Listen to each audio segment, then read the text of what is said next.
Hey, good afternoon, everybody. Uneducated economist here.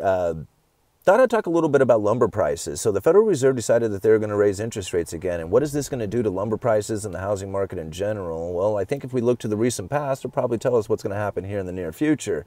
And about 3 or 4 months ago, I signed off on an alarm bell saying, hey, man, there's something going on with 2x4 prices. These things are dropping like crazy. What's going on, right?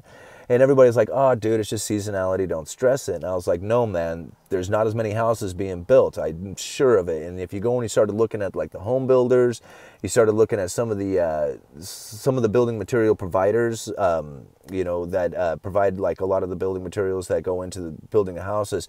These stocks are just in the toilet. They are like, some of them are running, definitely year-long lows, 2-year-long lows. Some of them are reaching down and touching their 5-year trend lines. And you can go back and look at some of my videos and see some of those things, and it's quite telling. But I found a great article that it came out of Seeking Alpha today, and this talked about a lot about the lumber prices and the reasonings that they landed at this price. And a lot of it had to do with the fact that lumber is a very illiquid market, if you can believe it or not, in the sense that there's not a lot of investors who buy into the futures of it. And so, as there's not a lot of buyers in this in the futures, like there are, like say treasuries, like Treasury has a worldwide amount of buyers for it. There's people all over the place who are interested in buying treasuries.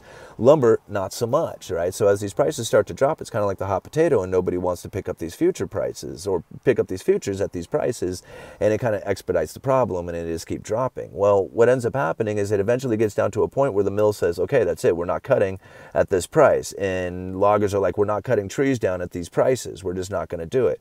And then this tightens up inventory, and then next thing you know, prices go back up, and everybody fires back off again and starts milling lumber again.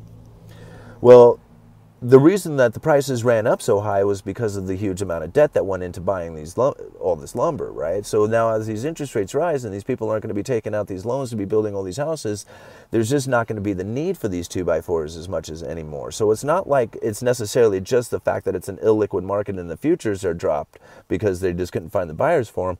There just simply isn't going to be a whole lot of buyers buying the 2x4s to begin with. So I honestly don't see lumber prices going back up anytime soon. I do kind of see where the possibilities of them stabilizing, considering that, if a mill is going to produce a 2x4, they have to make a certain bare minimum cost. It's kind of like the mining cost of silver, like a lot of people are arguing that at $14 an ounce, the silver miners simply are just not making any money mining silver. They're breaking even, or maybe even taking a loss.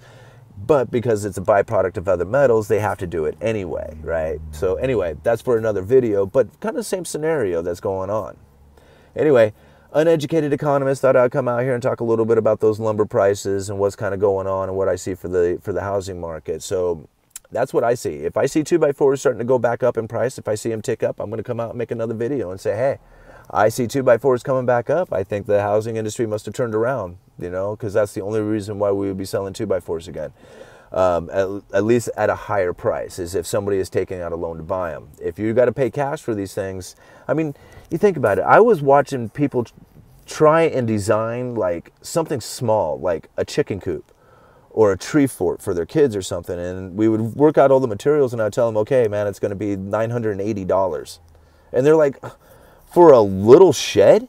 And I'm like, yeah, man, that's just what building materials are at right now. That's how come it costs so much. So that's sad. You think about it, like, a little kid for the summer wants his dad to build him a tree fort, and, his dad's like, yeah, man, let's go down to the lumberyard, see how much a handful of materials would cost, and it costs him $700 to put a little tree fort together for his kid, and it's nothing more than just a platform and, maybe a wall or two or something, and it's not a whole lot there. It's not like some badass tree fort or something like that. And as these lumber prices start to drop, you might actually find people doing that again, because all of a sudden, this tree fort that would have cost them $800 now only cost them, $500. Uneducated economist. Talk to you guys later.